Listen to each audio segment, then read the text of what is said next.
Welcome back to the game table, everybody. Today we are unboxing B17, Flying Fortress Leader from Dan Verssen Games. And I just want to say thank you, Dan Verssen Games, for sending this so I can do the unboxing, and then at a later point I'll be able to do a sample playthrough of a few turns so you can see how the game plays. So not necessarily just a review, but I want you to actually see how the game plays. So that will come later. Now, the box is actually pretty big box here. Just giving you a little look through here. Here's the back. Alright, give you a chance to kind of look at that. So it shows the planning area of the map where you do your planning. This got a couple of the, I guess I'm holding it upside down. It's upside right for me, but there you go. Then a couple examples of the aircraft formation cards. Then it's got a target card. So just a few items here. Now I already took the shrink wrap off because I wanted to make sure that we could get in here right away, so you didn't watch me fumble with the shrink wrap trying to open it. But just a few things to read before we open it up. So this is B17, Flying Fortress Leader. It places you in command of the United States Mighty 8th Air Force from 1942 to 1945. So each bomber group and fighter group under your command has individual skills and unique ratings. So you get to plan out your strategy to bring down Germany's war-making capability and then resolve each bombing mission deep into enemy territory. So this is super intriguing to me. This is going to be the first bomber command game I've played, and it's also going to be the first of the bomber type solitaire games I've played. So if you go back in time to, I'm not even sure what year it came out, but I'm thinking in the early 80s, mid 80s, there was the B17 Queen of the Skies by Avalon Hill, and that seems to have been the game for years. Then eventually you saw like a newer design, which was B29, and that had the expansion Hell Over Korea. And then finally now we're seeing like the spiritual successor of B17, which is the target for today. And that, again, you're focusing on one aircraft. Now, the other flip side to that would be taking care of the group. So with the leader games, you're not just in charge of one vehicle, whether it's airplane or bomber. You're usually in control of a group, like with tanks even, right? You're managing multiple vehicles and the crew of those vehicles. So with this, that's the same kind of concept. You're using all those different vehicles to wage war on this campaign. So it's not just one aircraft that you're worried about. Another game that you may have seen with that then would be the one by Lock and Load Games that came out, which was A Wing and a Prayer. Okay, that one also is focusing on multiple air groups, and you're managing kind of a campaign. Now I haven't played that one either, because again, this is my first one. That's one of the reasons I wanted to go with this. With the single player games, I played one called The Hunters, and that's fun. I like that. It's a narrative style where you follow the charts through and it explains what happens to your ship. So it's almost kind of that, I say it's ship, but it's your submarine. And it makes you feel like you're for a ride along or a camera person, and you're witnessing the events that unfold to your submarine. With this, instead of following the narrative and the story of one aircraft and seeing what happens to that vehicle on that travel, this is you're making a lot more decisions. And I wanted to try that. I wanted to see what it was like to plan the loadouts and pick your targets, and to my understanding then there's a lot more decision points in a game like this. So I was very thankful that Dan Verssen Games sent me this so I can learn it, and then, like I said, play a demo game for you guys so you can kind of see how this works. Alright, so enough of me explaining that. Let's go ahead and open it up. Now this is the second edition, and of course if this is my first one, I haven't seen the first edition to know exactly what the differences are, but let's take a look at the components and see what we have. So carefully open it up, and there it is. Nice. Also a good quality box. This is some things that I've been catching on different forums is the quality components, right? What kind of boxes things come in. And this is a good box. It does kind of sadden me sometimes when you go on to forums and you see people and they talk about, you know, hey, I just spent $100 and it's a flimsy box. So right away, this is actually a pretty good, solid, sturdy box for holding everything. All right, so I've got this facing you. So I'm reading this upside down. So we have right here the second edition rules. First thing on top here is a rule book, and it looks like it's color, and the paper is a nice glossy paper, and quite a bit of stuff in here. So I already see the table of contents then. Looks pretty extensive. And I'm looking here, looks like it's going to be 2-column print, and this is kind of large. Again, I'm reading it upside down, but I'm okay with this because I don't have the greatest attention span sometimes when reading rules, but this looks like it would be a comfortable read. And again, nice full color, good example of counters that we're going to find as we open it up. So I see Luftwaffe squadrons, bombs, technology upgrades, looks like, what does that say? Deployed technology, so very cool. Lots of things here. Mission paths, weather outcomes, their date and month trackers. Alright, well, I'm not going to bore you with looking at every single page of the rule book, but again, nice layout, great big example pictures, and that helps me, right? That draws my engagement because I'm a visual person. So it's nice to see a picture, a graphic. Even this here, you've got every aspect of the card pointed to and laid out, which is good. I've had games in the past where I felt like I had to really look and search what different values are. So it's nice to have a spot where it clearly says this is what they do. And that's on all of them, it looks like. Good, excellent. And again, nice font size. It's not too small, 2 columns. So again, that's going to facilitate easy reading. So now I just got to sit down and got to sit down and read it. So it looks good. And again, this is covering a lot of the counters that you'll use. So far, so good. Your mission cards, your, what is this here? Theater, counters. Well, again, kind of reading upside down. We'll take a look on the map. Oh, it says here, Mediterranean theater, Russian theater. So that'll be interesting. My understanding is that as you play the game, different events that happen in your different theaters then will dictate on your main map board possibly how many forces you'll face. So that's very cool too. So it's more than just simply bombing Europe. It kind of takes into, you know, other aspects that affect your campaign as well. That's neat. Let's see. So this stops about halfway. Page 27.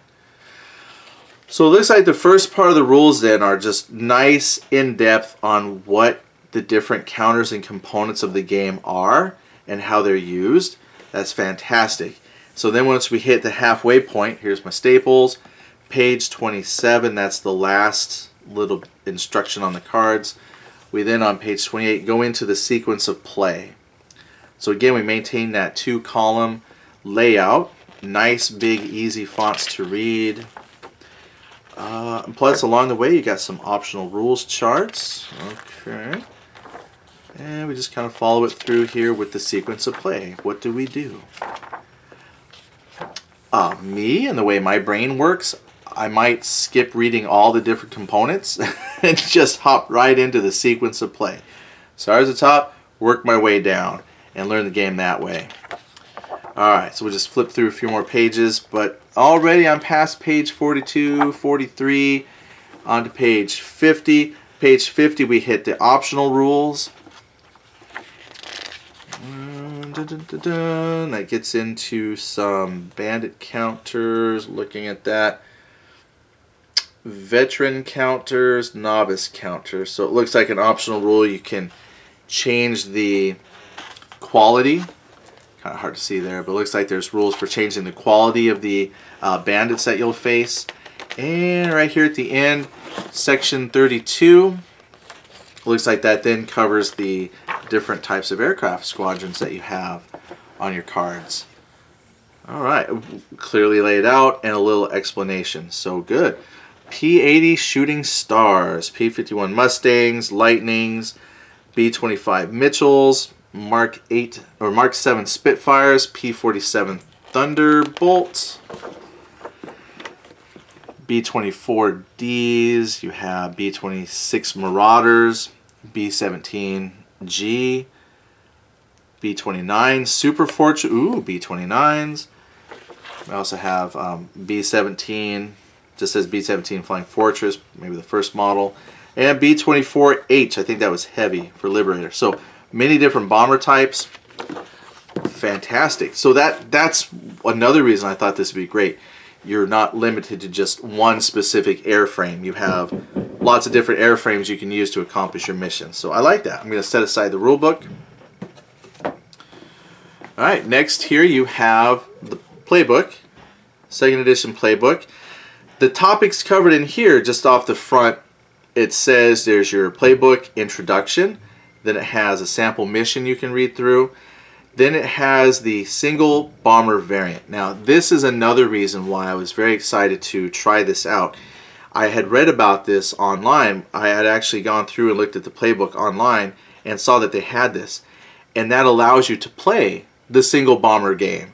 So you have the full game, which is the campaign, you know, bombing the Reich and all that stuff, or instead of managing all the airframes, you can play the game where you're managing your one single aircraft. So that's great. That's like 2 games in 1. So already you're doubling your value, and that to me is fantastic. So with, you know, holidays coming up, especially with, you know, holidays, and it just always seems like I never have enough money to buy gifts and things. This right there, you're already adding value, because again, right here, B17 Bomber minigame, there's also another game variant that you can play, and now that one I didn't quite capture exactly how it works, but it was like you could play the game, a campaign, without having to use all of the components, but I haven't quite learned how that works. So once again, there's almost a 3rd game in this box. Finally, this was another thing I read online. It's called Down in Flames Crossover. So this isn't necessarily a game contained within this box. So already we've seen there's like 3 different ways to play this game. But this other variant here, if you have the Down in Flames World War II airplane to airplane kind of combat game, what I read was when you do your mission here and you have your aircraft and they intercept the bandits, you can then play that particular battle in Down in Flames. So you'd have like your, you know, P51 Mustangs take on the Messerschmitts, or however it works. They battle, and then the outcome of that battle in the separate game will then modify the results that you have in the leader game. Like, that's, I thought, was pretty cool. And of course it has rules for governing that. Again, I don't know how you do that because I haven't quite read it yet. But it was really cool to see that that possibility is there. So once again, you know, you're really adding to the overall value of this package. Now you might say, but yeah, Eddie, I had to buy it Down in Flames. That's spending more money. Well, if you already have it, that's not a problem. Or that might be the deciding factor that says for you, yeah, I want to get Down in Flames now. So I think that's just brilliant. Good stuff there. So 4 games, variants to play. So again, then it's going to have your post mission. So I had your playthrough, and then you start getting into, here's your Down in Flames crossover, how you would play that. Alright, and then here's the rules then on how to play the other game variants as well. So, I mean, I thought that's cool. That's why I was like, you know what? I think that would be worth getting into. Now we have a map. Alright, so let me go ahead and pause this momentarily. Let's pull the map out. Let's see what we get. Welcome back to the map. So I've taken this down off the tripod for a moment so you can see the map. The map, it takes up a pretty good space of my gaming table, and the tripod wasn't showing this all in one pass, so I thought I'd just kind of take this down and show you the map here. So across the very top, I see we've got our target indicators, which from what I've seen, you would lay out the different target cards that you have. Across the top here, then we have the B17 Flying Fortress Leader logo. I believe that's the 8th Army. I hope that's the 8th Army patch.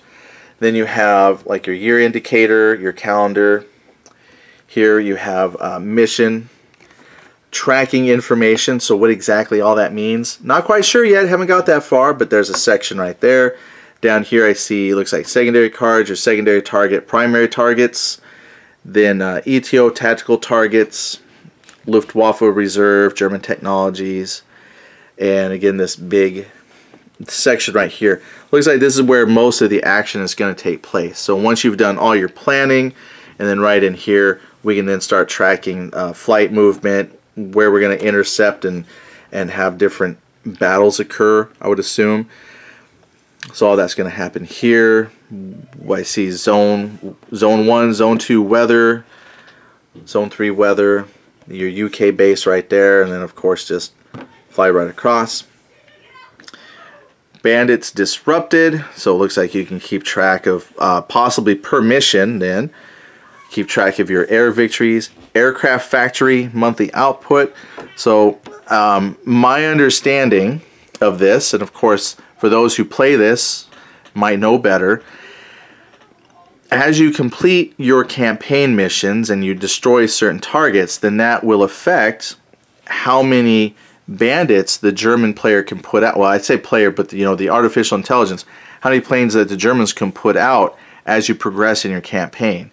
So I think that's kind of a cool thing, that your actions directly impact future missions that you run. I thought that was another really cool aspect.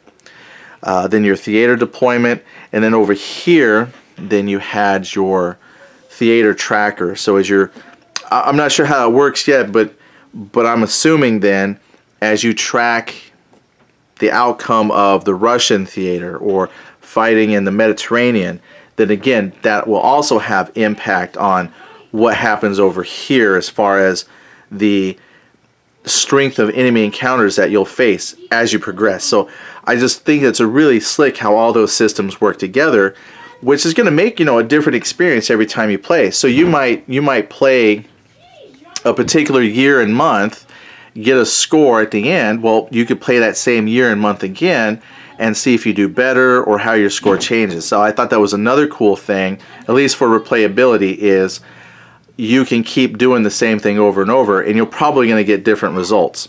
Then over here you got airfield targets, event cards right here, aircraft factories, your German commander, and then right over here we have a nice long sequence of play.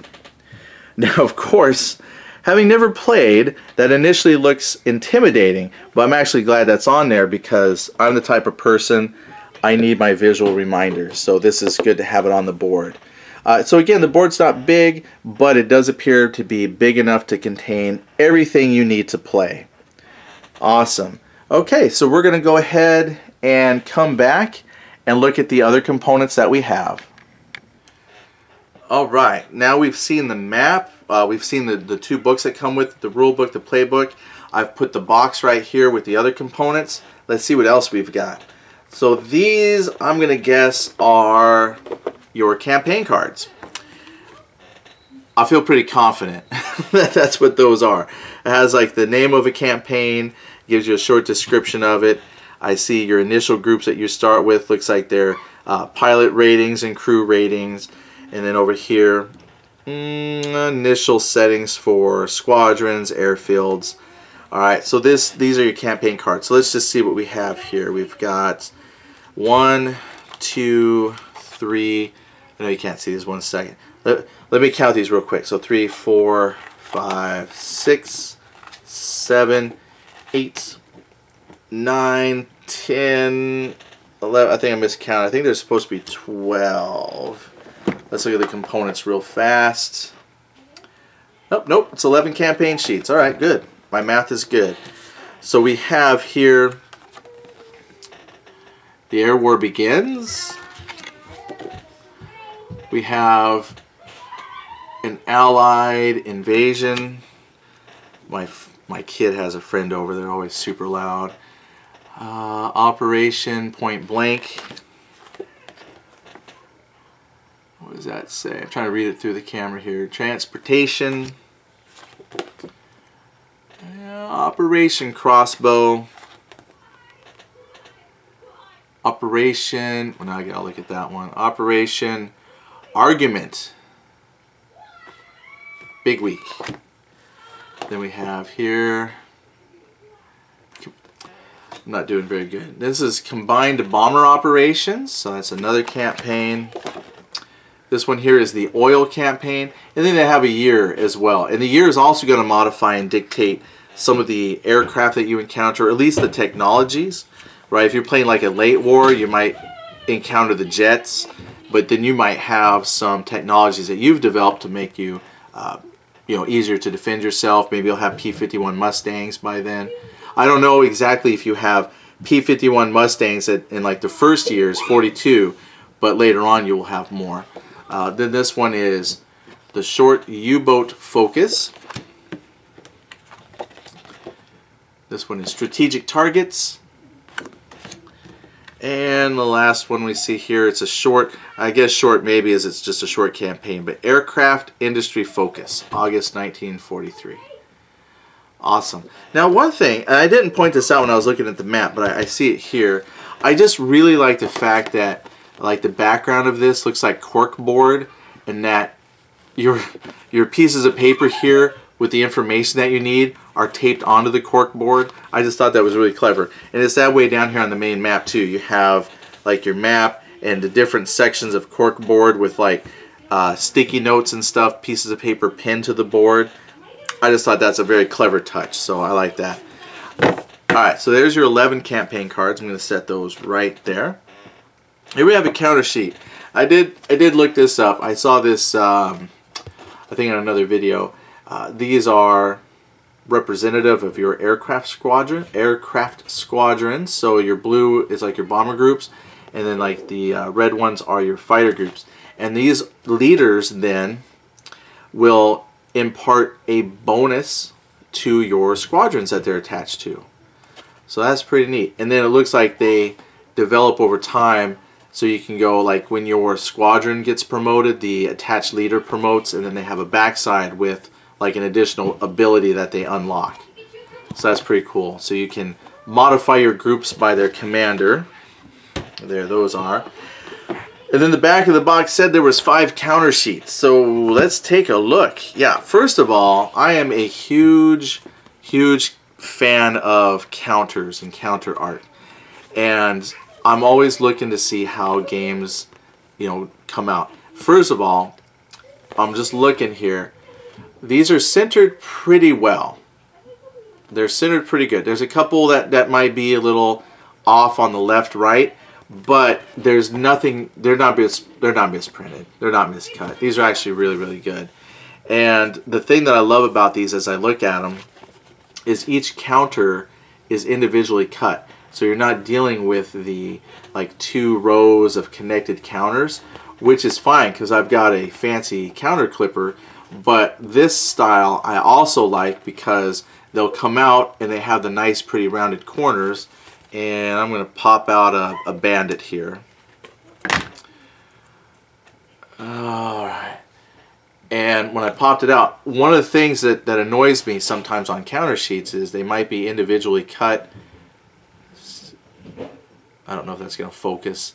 But it doesn't have the annoying little pieces of cardboard where it connects to the counter sheet.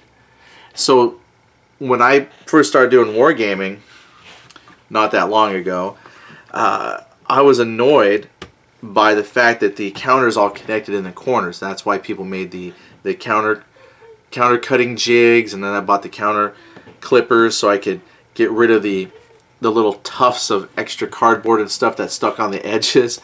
And then I saw that some companies cut them to where the little tufts were in the middle of the counter.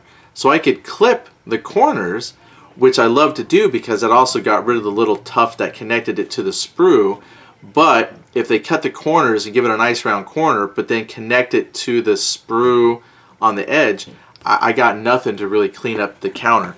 So just by looking at these sheets, these look like 5/8. Oh, I just popped another one out. So one, they pop out really nice, and they're completely cut all the way around. If you don't have a counter clipper or don't want to go through that process, these counters are good to go straight out of the box. And with so many counters, I'm not quite sure what they all do because I haven't read the rules yet. I'm seeing quite a few. I see different equipment, I see the different bombs. I'm not even going to pretend to know what all of them are. But there's one sheet, and again, as I'm going through the sheets, these are all really, really well cut. And again, I haven't seen any on here yet that are miscut or off-center printing. They all look really good. Here's some more. Looks like this one here has some of the technology. I see drop tanks, chin turrets. So again, that's counter sheet number 3. Here's number 4. The symbol, this was your Luftwaffe squadrons. Looks like some of the bandits, no bandit chits. I have a feeling that I'll draw from a cup what bandits I'll face, so I'll I guess if you want, just fill your cup that you draw from with all no bandits. Here it looks like the blue, then this is probably the Allied formation counters. And I got some here that are burning it on fire, so those are probably, they have a number, so possibly victory point loss or something like that. But again, there's some more showing your damaged air crews, air squadrons. Well, that's 5 sheets. Very good counters. Okay, we've got more paper. Well, this right here is a player log, and it says it covers for 2 months. Month 1, month 2 notes. So I will be making copies of that or printing one off the internet. Since there's only one, I do not want to use that up. And here we have some player aid charts. I'm assuming these are player aid charts. Let's see, this first one is the mini game. So again, my understanding is that you can play a full game, but this will let you play it without having to pull out all of the components. I'm thinking in my mind this would be great for traveling. Just take the parts that you need, especially if you don't need the full game. That's something that you can play on your airplane. If you're in a hotel room and again you don't have a lot of table space, boom, you can still play, but just play the mini game version. So that's an outstanding, clever idea they have. And then here, this one says single bomber variants. Awesome. So again, there's your bomber picture, so you can do the campaign flying your one bomber. It's got the quick start rules. It has your crew positions that you need to worry about. So fantastic. So again, that was another game variant right there. And then we have the sequence of play. Right, okay, so yes, that does look scary. It's a lot of steps. But again, I'm very thankful that there is a play aid that carries all of the steps. Okay, so that's the 3rd sheet. So you had a player log and then 3 player aid cards. Then I'm looking, oh, let's grab the dice. So this comes with 1 10-sided die. I would be happy if that's all you need. I've had my fair share of games. We won't name any names, but Fantasy Flight Games is real good at making a game and only giving you some of the dice. So we'll see if this is all I need, then great. You got your 1 die. Bing. Then we've got 5 stacks of, nope, 6 stacks of cards. Great. Now I'm not going to unwrap these simply because that's a lot of cards to unwrap, and I'm sure you've got better things to do in your day. But I see right here on the back it says secondary mission cards, and then on this side you've got a German, probably Luftwaffe leader right there. So it looks like these are kind of mixed together. Then here looks like these are Squadron Cards. So I've got Sad Sack on this side and Paradise Lost on this side. Here, this one says Transportation Target, so we have a lot of target cards. And here's another target. This is the Aircraft Factory. This one says German Defense Commander, so we have more commanders. Oh, my facial recognition program is trying to track the face. That's awesome. Then we have the Railroad Bridge, so more targets. This side says the Ball Bearing Factory. Alright. So again, more target cards. Here's another sad sack. Well, let's see. We had a sad sack. Okay. So we got 2 sad sacks. Now we won't go into explaining all the different stats on the cards, but they are different. So this is probably part of your progression system where you develop and train your crew over time. So we've got 2 different variants right there of the same named possible formation. And then last deck says Aircraft Factory Target on this side. So more target cards, and then on this side it's the Ball Bearing Factory. Bombers, damage, incendiary Luftwaffe response, repair. Yeah, this is so cool. So again, lots of targets. That's nice. I saw here quite a few targets listed in the cards. I'm again not knowing how this layouts, but there's the possibility that even from game to game that you play, there's a chance that you're not going to encounter the same layout of targets. So every campaign might be an opportunity to attack different targets for outcome. So that's all that's in the box. Well, I'm going to put everything back. Well, first of all, thank you for watching. And I really appreciate folks that have watched previous videos. We're now up to just over 800 subscribers, and that's fantastic. I really appreciate people taking the time to watch and leave comments, and especially putting up with some of my rambling, because one of the things I like to do is just talk about the game. Right? I kind of wish I had a partner and almost like a podcast where we could just talk about the games, but instead it's just me. But let's put this back in the box. So we've got the 1 card, 2 card, 3 cards, 4 cards. Now the other thing too is I have to decide, do I want to sleeve all of these, because I have a feeling I might need to go buy a couple more 100, 300, 400 card sleeve. I've got some. Let's see what the back of the box says. This was 336 cards. So if I'm going to sleeve these, I got to figure out how best to store my sleeved cards, and then buy me some packs of card sleeves. I've got a few, I just don't have 300. What I might do then is, as I learn the game, this is what I've done for some other games.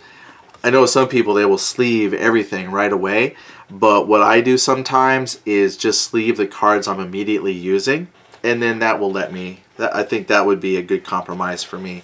We'll just start by sleeving what I'm playing with. Okay, so the cards went back in the box. I now have my player aid cards. So again, that was 3 player aid cards. You had the variant rules for the mini game, variant rules for the single bomber game. Then you had your detailed sequence of play. You also have your 2-month log. We had 5 counter sheets. Again, beautifully cut. Good illustrations too. Even though these look to be like the 5/8 of an inch counters, the artwork is very good. And once I understand the iconography, what these exploded buildings are, it's actually very easy to identify and read. So I think they did a good job with the color schemes. All the aircraft stands out.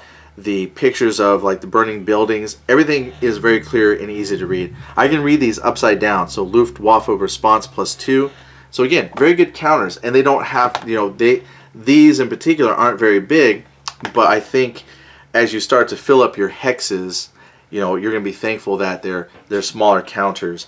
As I get older, I do appreciate games with the bigger counters, but I think for this is probably the right choice.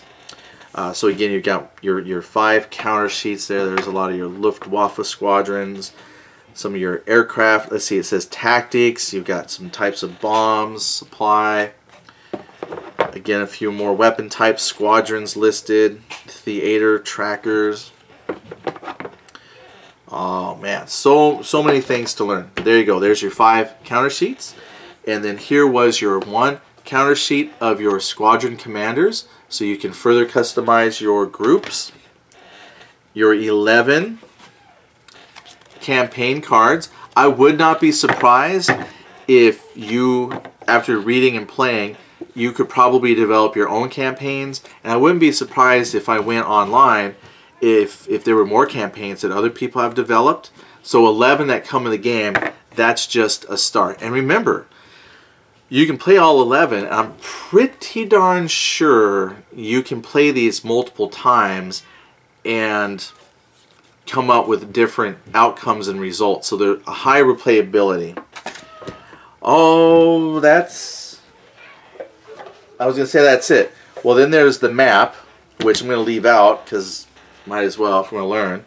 Then we had the 2nd edition playbook that came out. And again, that's where you find the rules for your single bomber variant, your B17 bomber minigame, and then your Down in Flames crossover. Then you have the 2nd edition rules, which included optional rules, a very comprehensive, it looks like, explanation of all the components, and then finally maybe 25 pages of rules, which that's not too bad. So we had 27 pages of component explanations, and then your 20 some odd pages of rules, and then you had some optional rules or advanced type rules, and then finally your squadron description. So great, lots of content there. And then there's your map board and your dice. There you go. That's what comes in your box of B17 Flying Fortress Leader. Thank you again for watching. I've got vacation time coming up for the holidays, so I'm hoping between now and then I'll get the rules read and have a chance to play. And like I said, I want to make a playthrough video for you all so you can see how the game works. In the meantime, if you've played this game, you have comments of your own, things that you want to share, tips for me, please do. That's the great thing about a community is don't hesitate, don't be shy. Go ahead and leave some thoughts of your own. And let's see if we can get other people maybe to check this game out. What would be fun, I've seen this with the single player games, and I don't know how that would work with this game in particular, but I see a lot of people, they play like Target for Today or the Queen of the Skies, and they somehow link together to form their own campaign. And so one bomber crew then sends in their results from a mission they played, and then they gather all of that and put out results for a campaign.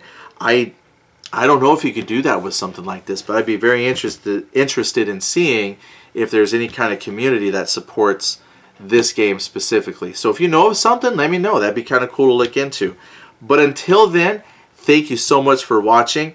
I hope that, this is something that if you've been on the fence on if you want and you're not sure if you want to get it, stay tuned for a playthrough. Otherwise, just share your thoughts. Thank you so much for watching. We'll talk to you later.